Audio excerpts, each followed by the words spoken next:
Dingdong Dantes na sorpresa sa maagang pa-birthday sa kanya.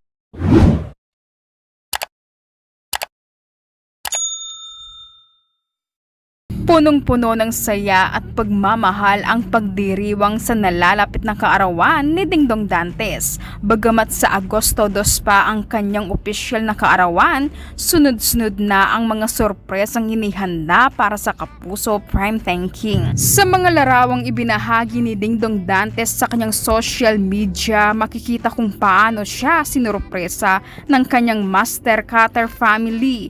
Kitang-kita pa sa kanyang muka ang peking dugo mula sa eksena.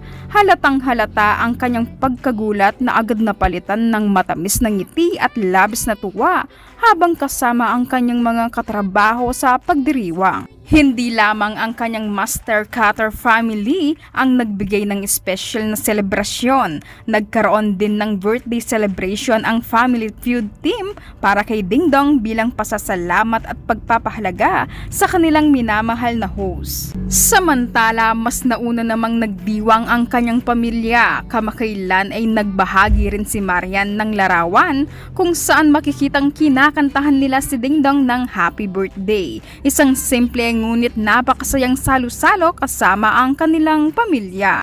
Sa August 12 naman ang kaarawan ni Marian Rivera, kaya siguradong inaabangan na rin ng kanilang mga tagahanga kung paano nila muling ipagdiriwang ang isa pang special na okasyon.